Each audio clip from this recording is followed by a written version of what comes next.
नमस्कार, कैसे हैं आप सभी लोग। सत्ता के सभी न्यूज मित्रों का स्वागत है। मैं हूं आपके साथ निशांत चतुर्वेदी। शुरुआत करते हैं सत्ते पे सत्ता, यानी 7 खबरें और दिलचस्प जानकारियां एक साथ।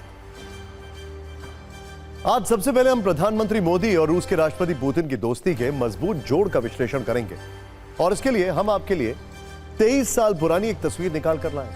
इस तस्वीर को देखकर आपको आज के दौर में प्रधानमंत्री मोदी की सत्ता शक्ति और उनके कद का अंदाजा हो जाएगा। पीएम मोदी मॉस्को में तो दूसरी ओर कांग्रेस सांसद राहुल गांधी आज मणिपुर पहुंचे। यहां उन्होंने हिंसा पीड़ितों से मुलाकात की।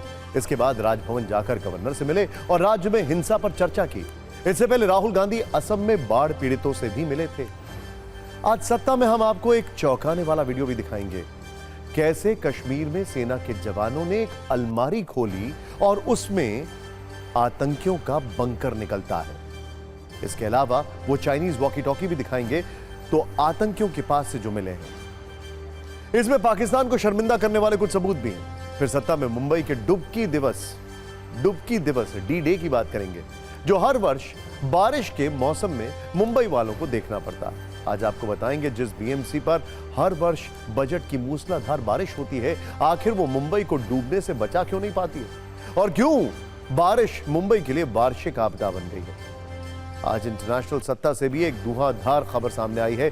एक बारिश यूक्रेन के कीव में भी हुई है, लेकिन ये बूंदों की बारिश नहीं बल्कि मिसाइलों की बारिश है और इसका स्पॉन्सर है रूस, जिसने कीव पर 100 से ज्यादा हाइपरसोनिक और बैलिस्टिक मिसाइलों से हमला कर दिया है, जिसमें अब तक 25 लोगों के मारे जाने की खबर है। एक विध्वंसक वीडियो पूंजी इस पर भी तैयार है। आज झारखंड में हेमंत सोरेन की सरकार ने सदन में विश्वास मत हासिल कर लिया। सरकार के पक्ष में 45 वोट पड़े, जबकि विपक्ष में एक भी वोट नहीं पड़ा। सदन में बहुमत साबित करने के बाद हेमंत कैबिनेट का विस्तार किया गया, जिसमें चंपई सोरेन समेत 11 मंत्री पद की शपथ ली गई। एक बड़ी खबर नीट पर भी है, जिस पर आज सुप्रीम कोर्ट में सुनवाई हुई। अदालत ने एनटीए और सरकार से पूछा है कि अब तक पेपर लीक के आरोपियों को पहचानने के लिए क्या कदम उठाए गए और पेपर लीक का दायरा कितना बड़ा है। इस पर केस की अगली सुनवाई 11 जुलाई को होगी। सत्ता की शुरुआत आज ऐसी खबर से, ऐसी तस्वीरों से करेंगे जिनमें मित्र शब्द के विस्तृत मायने हैं। इन तस्वीरों को देखकर आप ये समझ में आ जाएगा आपको कि मित्र शब्द की सत्ता कितनी मजबूत होती है। इसलिए सत्ता के सभी न्यूज मित्रों से निवेदन है कि इस खबर में जो मित्रता वाले सूत्र हैं उन्हें ध्यान से देखेगा।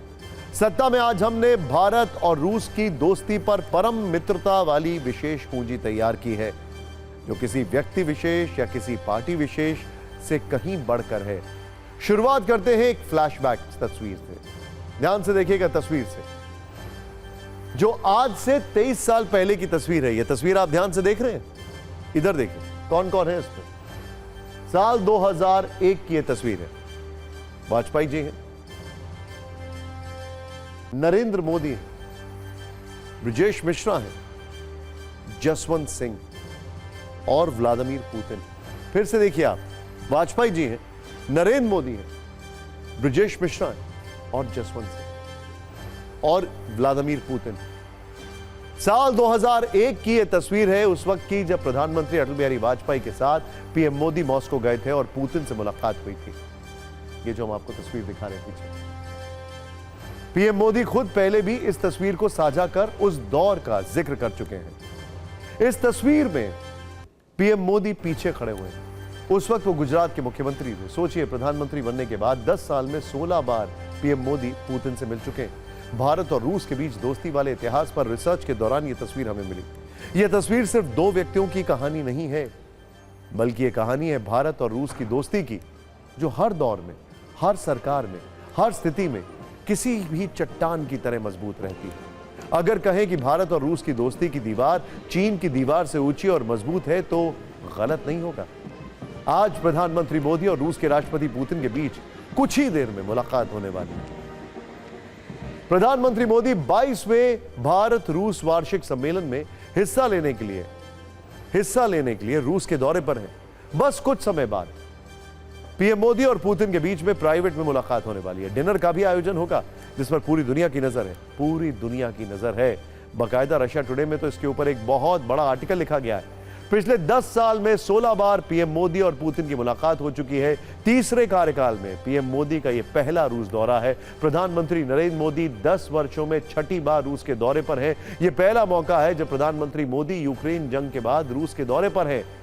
इससे पहले साल 2019 में पीएम मोदी रूस गए थे और इसी दौरान यूक्रेन की राजधानी कीव पर रूस की तरफ से भयानक हमले हुए। यह भी अपने आप में एक विस्फोटक अपडेट है। अगर आप इसे कूटनीतिक के लेंस से देखेंगे तो जरूर सोचेंगे कि आखिर पीएम मोदी कैसे दो दुश्मन देशों यानी रूस और अमेरिका के बीच बैलेंस बनाकर चल रहे हैं। देखिए, गौर करने वाली बात क्या है, G7 में उनकी ज़ेलेंस्की से मुलाकात हुई।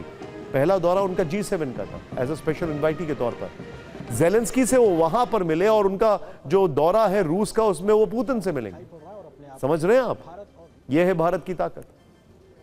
आज सत्ता में हमने यादों के एल्बम से भारत और रूस की दोस्ती वाली ऐसी तस्वीरें और ऐसे सबूत निकाले हैं जिनके हर फ्रेम में रक्षा, कूटनीतिक, आर्थिक और व्यापारिक संबंधों वाला बूस्टर है। इन तस्वीरों के जरिए हम आपको बताएंगे कैसे हर दौर में भारत और रूस परम मित्र के रूप में एक दूसरे के साथ खड़े रहे। आज पीएम मोदी और पुतिन के बीच मुलाकात की बात करें तो यह कई मायनों में बहुत अहम हो जाती है। इस मुलाकात की टाइमिंग भी अहम है। ऐसे वक्त में जब रूस और यूक्रेन के बीच जंग चल रही है, आज जबरदस्त बम्बार्डमेंट किया गया यूक्रेन में। इस जंग की वजह से अमेरिका और रूस के बीच में तलवारें खिंची हुई हैं, परमाणु युद्ध और तीसरे विश्व युद्ध तक की आशंका जताई जा रही है। तब भी पीएम मोदी भारत के पुराने और परम मित्र के पास डिफेंस, व्यापारिक और आर्थिक संबंधों को मजबूत करने के लिए मॉस्को पहुंच चुके हैं। सिर्फ 30 सेकंड में जानिए पीएम मोदी का 2 दिवसीय रूस दौरा कितना अलग और कितना खास है और कैसे अलग अलग फ्रंट पर भारत और रूस के बीच सार्थक चर्चा होने वाली है। पीएम मोदी और पुतिन के बीच 1-to-1 बातचीत होगी। इसके बाद अनौपचारिक बातचीत होगी जिसमें राजनयिक औपचारिकता से अलग दोनों नेताओं की बैठक में बड़े मुद्दों पर सहमति संभव है। इसके अलावा प्रतिनिधिमंडल स्तर की भी बातचीत होगी जिसमें दोनों तरफ से शामिल सदस्यों के साथ आधिकारिक बातचीत होगी। रणनीतिक बातचीत भी होगी जो सबसे अहम है। बताया जा रहा है कि परमाणु युद्ध के खतरे पर दोनों नेताओं में चर्चा हो सकती है। रूस यूक्रेन युद्ध को रोकने के विकल्पों पर भी मंथन हो सकता है। इसके अलावा डिफेंस क्षेत्र में सहयोग और बढ़ेगा और चेन्नई से रूस के व्लादिवोस्तोक तक के रास्ते को व्यापारिक मार्ग बनाने पर सहमति हो सकती है। यह बहुत बड़ा बूस्टर होगा। मुंबई से सेंट पीटर्सबर्ग तक का मौजूदा रास्ता तय करने में लगभग 40 दिन लगते हैं, लेकिन अगर चेन्नई व्लादिवोस्तोक से आवाजाही होती है तो इसमें 22 से 24 दिन का समय लगेगा। पीएम मोदी की इस यात्रा के कई मायने। सबसे पहले यह दौरा यह संकेत देता है कि भारत और रूस के संबंध में गर्मजोशी बरकरार है, भले ही दुनिया में कितने भी उतार चढ़ाव क्यों ना हो। दूसरा, यह दौरा भारत के उन प्रयासों को दर्शाता है जो वो अपने विदेश नीति में संतुलन बनाए रखने के लिए कर रहा है, खासकर चीन और अमेरिका जैसे बड़े बड़े खिलाड़ियों के साथ। आपको पीएम मोदी के दौरे के 5 बड़े संदेश दिखाते हैं जिससे काफी हद तक आपको भारत की कुशल कूटनीति का अंदाजा हो जाएगा, जिसमें दोस्ती की मिसाल भी है और दुश्मनों के लिए संकेत भी है। पहला यह कि एससीओ समिट के बजाय पीएम मोदी रूस के दौरे पर गए, यानी मोदी पुतिन के रिश्ते में जिनपिंग की जगह नहीं। भारत पर अमेरिका यूरोप का दबाव बेअसर, रूस में चीन का बढ़ता प्रभाव भी रुक सकता है। सबसे बड़ी बात, भारत का स्टैंड क्लियर है, रूस और भारत के व्यापार में चीन का कोई रोल नहीं। नई सरकार में भी भारत की वैश्विक नीति में स्थिरता है। पीएम मोदी के रूस दौरे पर हमने वहां से आई तस्वीरों पर एक वीडियो रील तैयार करी है, आप जरूर।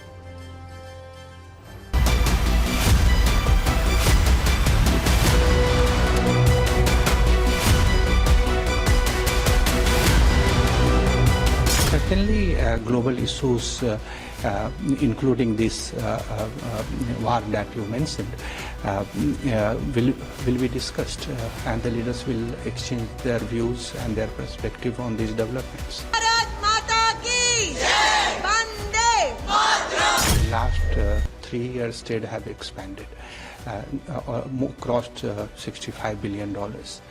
Expanding India's trade basket, export items, and also increasing the quantity to better balance the trade.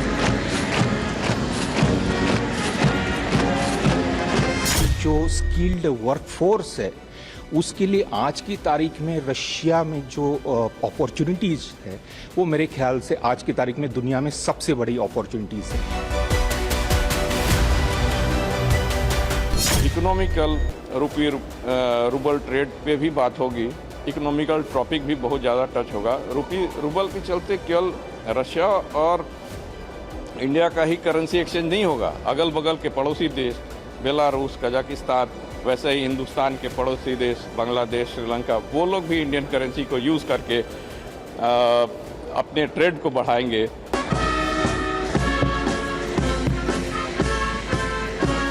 हम नॉन अलाइंड होते थे एक जमाने में, अब हम ऑल अलाइंड हैं, सबके साथ हैं। जो मेरा दोस्त है उसके पास है। ये हमारा इस समय उद्देश्य है, ये हमारी कूटनीति है, ये हमारी विदेश नीति है।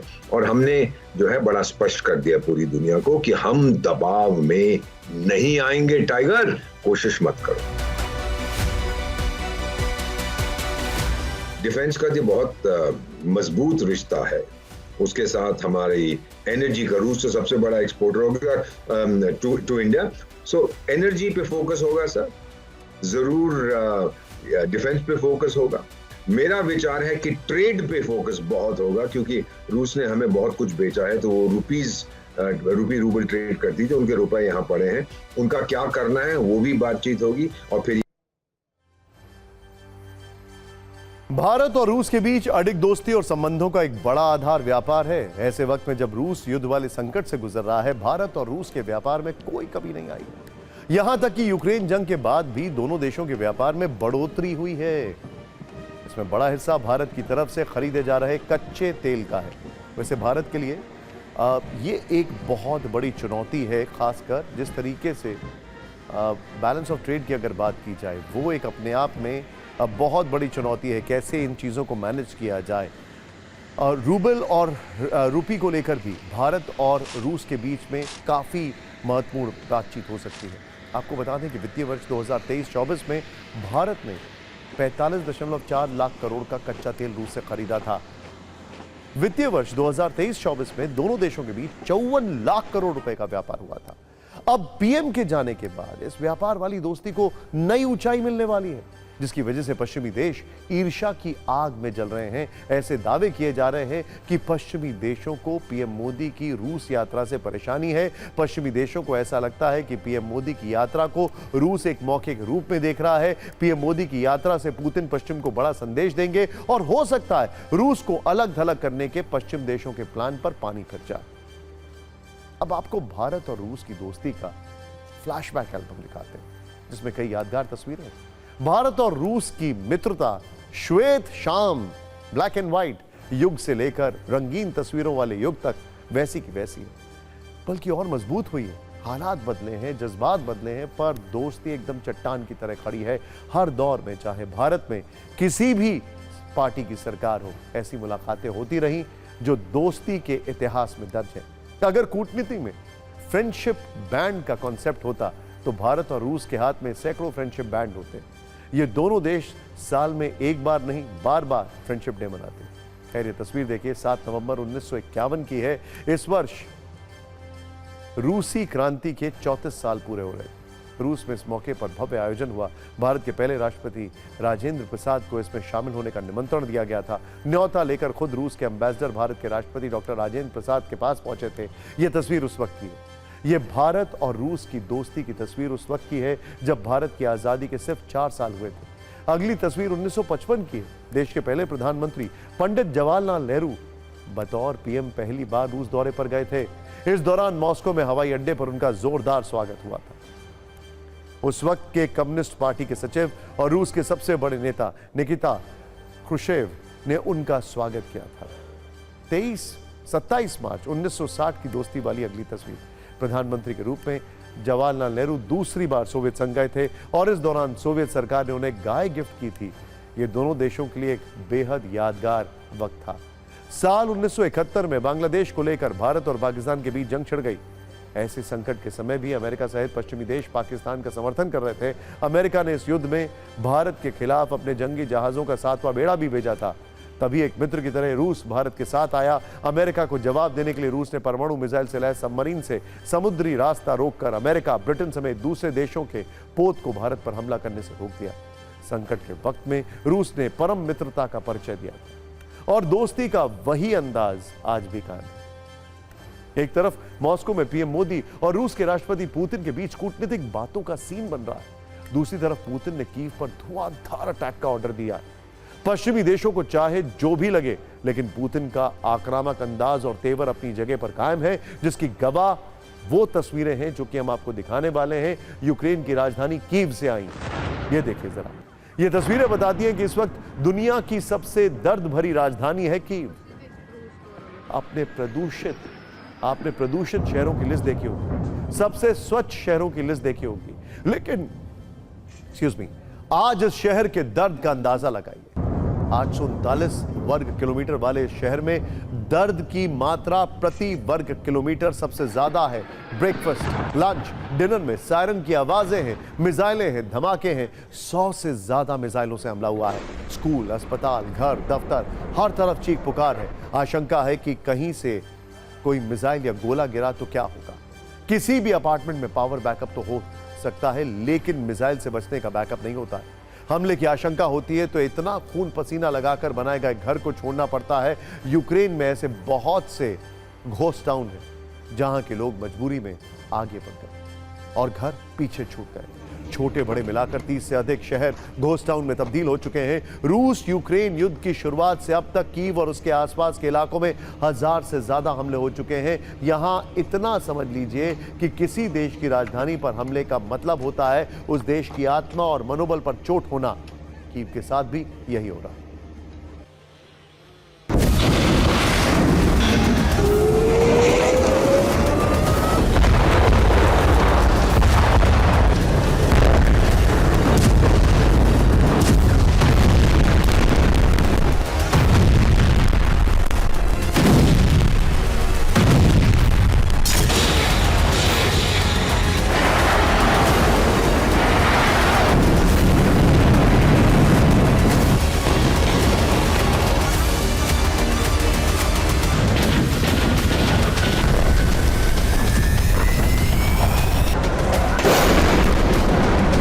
के पिछले कुछ दिनों से यूक्रेन लगातार अपने ड्रोन्स लेके रूस की ऑयल डिपोज पे हमला कर रहा है, वहाँ पे आग लगा रहा है।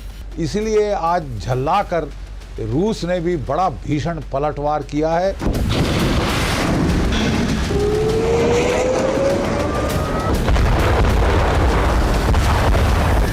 अब बड़ा ये नाजुक मोड़ आ गया है लड़ाई का यूक्रेन में।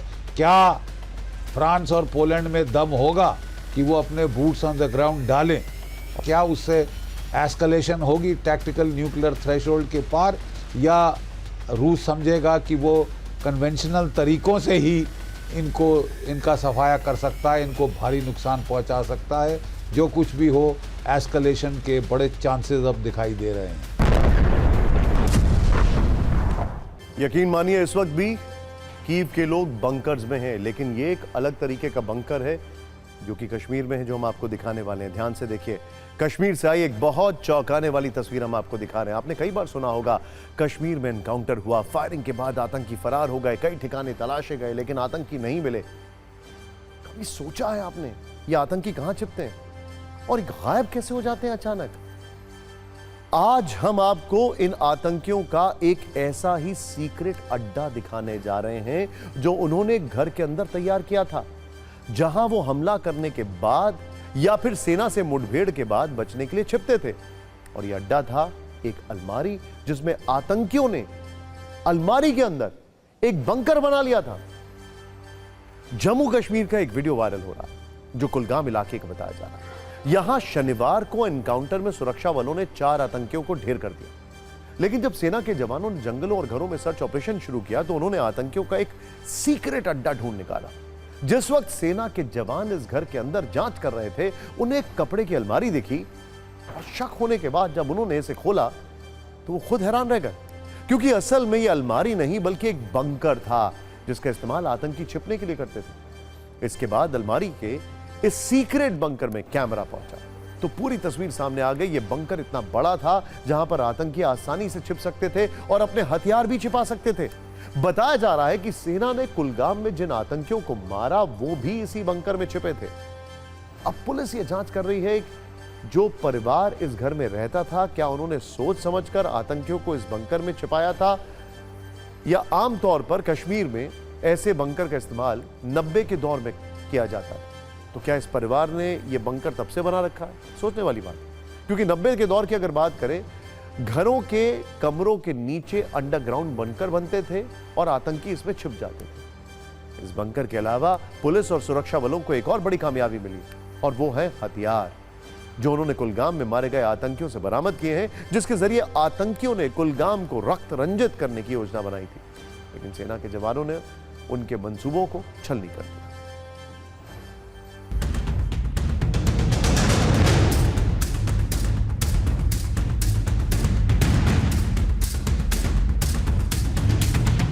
हमारे जवान इस मकान में तलाशी ले रहे थे तो मकान के अंदर बने एक हाइड आउट के अंदर से टेररिस्ट ने अंधाधुंध फायरिंग शुरू कर दी।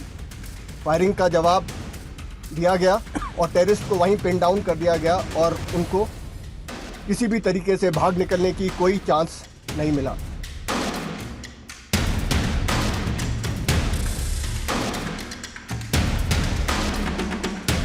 टेररिस्ट ने जो है वो हाइड आउट बनाई हुई थी। पहला जो घर था वो जो है वो यावर अली डार का घर था। तो वहाँ पे एक हाइड थी घर में, जहाँ पे जिस हाइड का जो है वो टेररिस्ट कई महीनों से उसका इस्तेमाल करते थे। इसी तरह से चीनी गांव भी एक जो है वो हाइड के तौर पर इस्तेमाल की गई थी।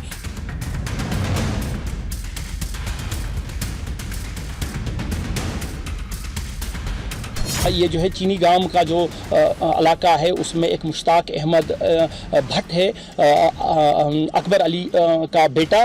उसने जो है वो एक मेसन का काम करता है, जिसने अपने घर में एक कंक्रीट और बड़ी सोफिस्टिकेटेड जो है वो हाइड बनाई हुई थी, जिसमें जो है इनको जो है वो पनाह और कई महीनों से वो इसकी जो है वो इस हाइड का इस्तेमाल करते थे।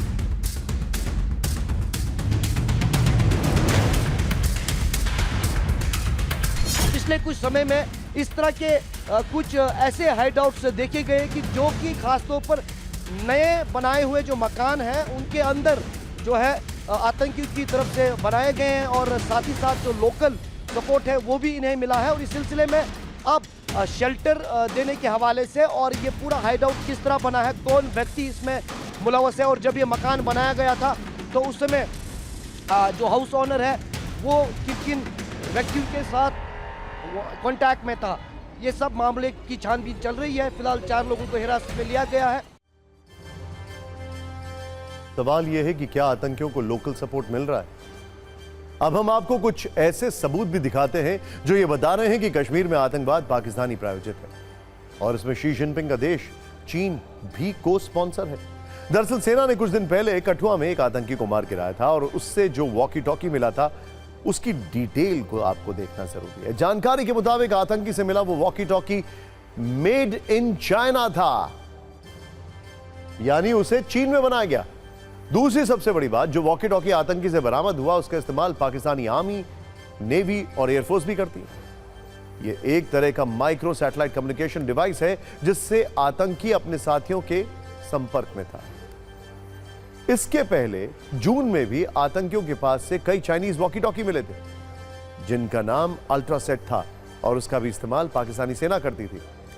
अब तो चीन में बने ऐसे वॉकी टॉकी सेट भी आ गए हैं जिससे 5 किलोमीटर तक बातचीत हो सकती है और इसीलिए इस तरह के उपकरण नक्सल हो या आतंकवादी इनकी फेवरेट विश लिस्ट में रहते हैं।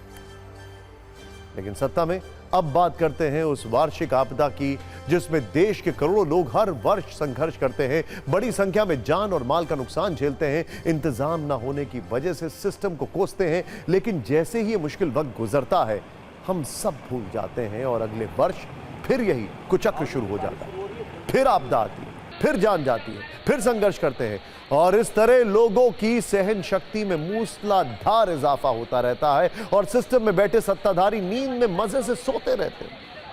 कम से कम इस वक्त मुंबई की तो यही दर्द भरी दास्तान है। जिसे हर वर्ष की तरह चंद घंटों की बारिश में आज फिर डी डे यानी डुबकी दिवस मनाया। इसके बारे में हम आपको आगे विस्तार से बताने वाले हैं, लेकिन आपको पहले बारिश की कुछ ऐसी तस्वीरें दिखाते हैं जो सबूत है जब कुदरत क्रोध में आती है तो उसके सामने ना इंसान टिकते हैं ना सामान। आज महाराष्ट्र के रायगढ़ से सैलाब का सबसे चौंकाने वाला वीडियो आया है। इसमें इंसानी लापरवाही वाले सबूत भी हैं। यह वीडियो रायगढ़ किले का है, जहां बारिश के बाद अचानक सीढ़ियों से सैलाब उतरने लगा और इसकी रफ्तार इतनी ज्यादा थी कि इसमें लोग बमुश्किल टिक पा रहे थे। सबसे हैरान करने वाली बात यह है कि लोग सब कुछ अपनी आंखों से देख रहे थे। उन्हें इस बात का एहसास भी था कि स्थिति खराब हो सकती है, फिर भी लोग इस बारिश में किले तक गए। सोचिए जरा, और अपनी जान मुश्किल में डाली। हालांकि इन तस्वीरों को देखने के बाद रायगढ़ का किला आज बंद कर दिया गया। ऐसा ही एक वीडियो उत्तराखंड के हल्द्वानी का है, जहां एक बाइक सवार ने सैलाब को चुनौती देने की कोशिश की और खुद अपनी जान संकट में डाल दी। तेज बहाव के बावजूद लोग यहां पर सड़क पार करते दिखाई दे रहे हैं। देखिए, उसी दौरान एक शख्स इस पानी में गिर गया और बहते बहते बच गया। अब आपको उत्तर प्रदेश के पीलीभीत का एक रेलवे ट्रैक दिखाते हैं, जिसके नीचे कुछ दिन पहले जमीन हुआ करती थी, लेकिन आज ये रेलवे ट्रैक हवा में लहराता हुआ नजर आया और उसकी वजह है बाराज से छोड़ा गया 4 लाख क्यूसेक पानी, जिससे बाढ़ के हालात बने और वो सैलाब अपने साथ ट्रैक के नीचे की जमीन बहा ले गया। इसके बाद इस रेल लाइन को बंद कर दिया गया। बारिश के सितम की एक और तस्वीर महाराष्ट्र के बुल्ढाना से आई है, जहां नदियों का पानी सड़कों और गांवों में घुसा है। उसके रास्ते में जो भी आया सब तिनके की तरह बहता चला गया। सबूत इन तस्वीरों में है, जहां एक दुकान और एक कार कैसे पानी में बह गई। यानी देश के एक बहुत बड़े हिस्से में बारिश चुनौतियों का ऐलान बजा रही है और सैलाब ये संदेश दे रहा है कि उचित दूरी बनाए रखें, फिर भी लोग मानने को तैयार नहीं है। सोचिए, सत्ता में हम आपको मुंबई के डी डे यानी डुबकी दिवस के बारे में बताते हैं, जो अब इस शहर के लोगों के लिए एक वार्षिक संकट बन गया है, एक एनुअल कैलामिटी के तौर पर।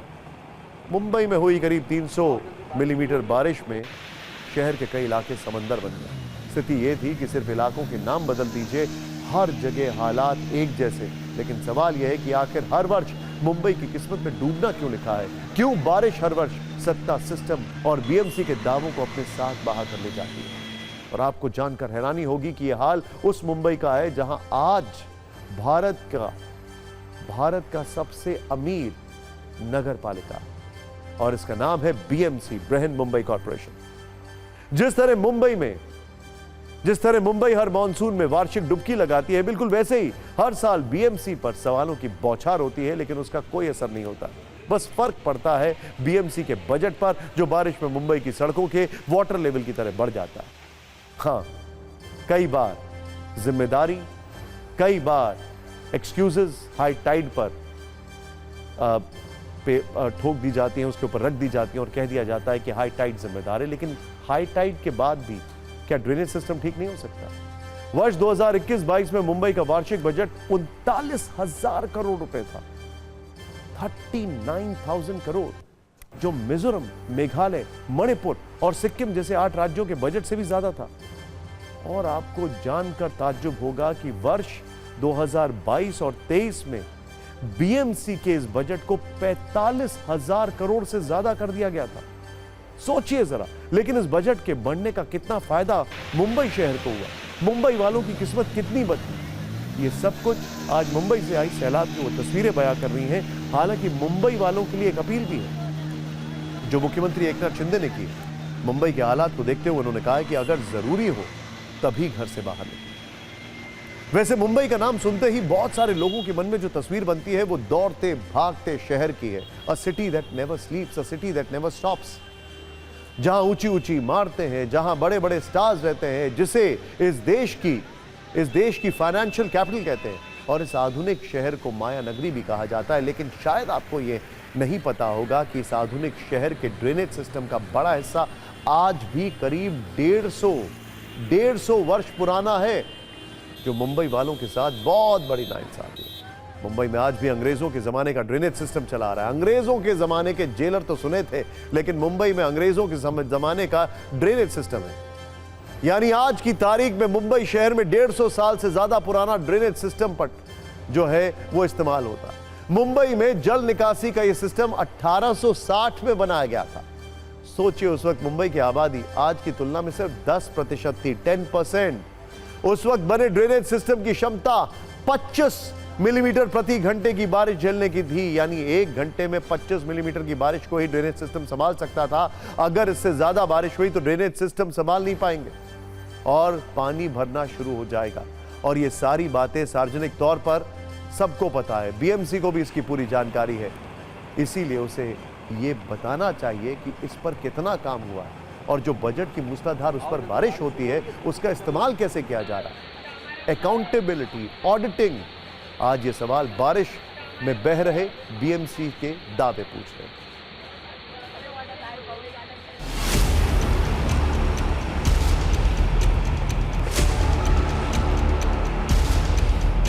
मुंबई में लगातार हो रही बारिश के चलते जगह जगह पर सड़कों पर पानी भर गया है। जो गाड़ियां सड़क के किनारे पार्क की गई थी वो तमाम गाड़ियां जो है पानी में डूब गई है। लगभग 2 से 2.5 फीट पानी जो है यहाँ इस सड़क पर जमा हुआ है।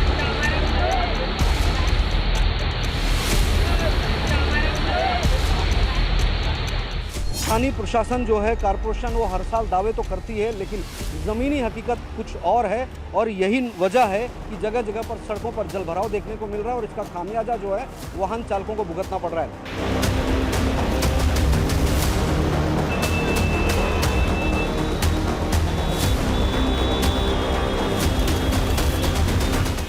एक घंटे में 300 मिलीमीटर बारिश होना, बीएमसी प्रशासन का कहना है कि ऐसा अनुमान नहीं था। भारी बारिश की चेतावनी भले ही थी, इस वजह से दिक्कतें ज़्यादा हुई है। प्रशासन ने लोगों से अपील भी की है कि अपने घर से बाहर ना निकले।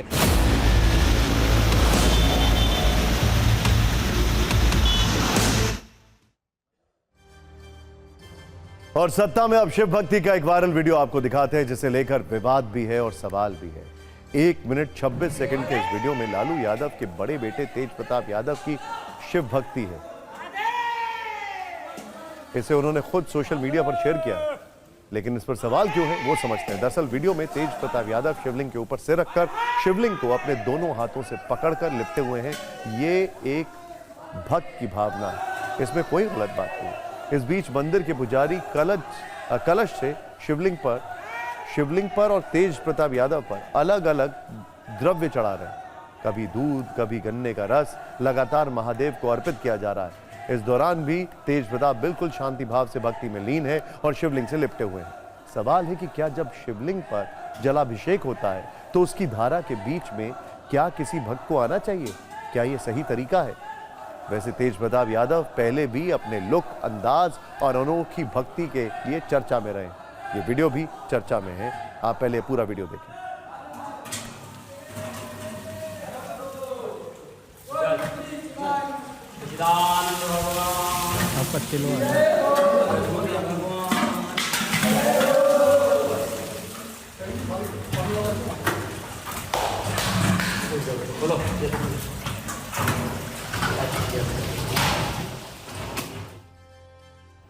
इस वीडियो को देखकर कर्मकांड के कई विद्वानों और जानकारों ने आपत्ति जताई है। उनका मानना है कि तेज प्रताप की भक्ति भावना में अशुद्धि नहीं है, लेकिन उन्हें शिवलिंग को अर्पित किए जाने वाले जल या रस धारा के बीच में नहीं आना चाहिए था। यह अनुचित है और भक्ति के इस तरीके में ये एक बड़ी त्रुटि है।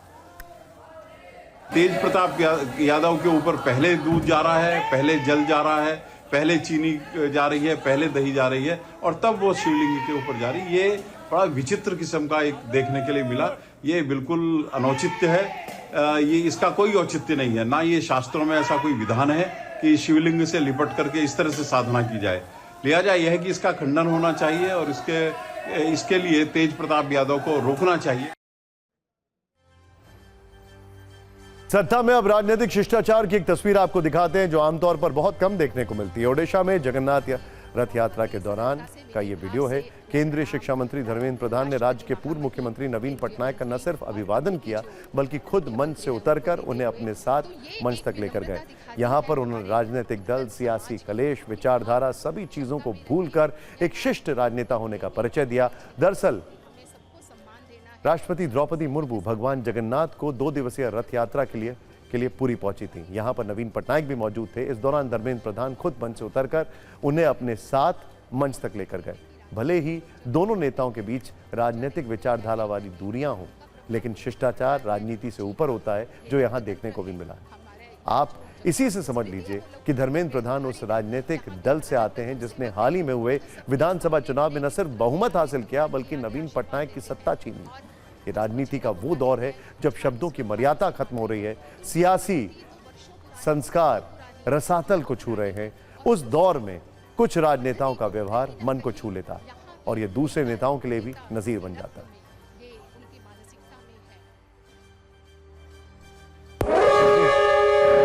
कितनी अच्छी तस्वीर है, लेकिन क्या करें, ये हूटर जी फिर से आ जाते हैं। खैर, हमारी रील्स को शेयर करिए। आज बहुत सारी जानकारी आपने आपसे शेयर करी। नमस्कार।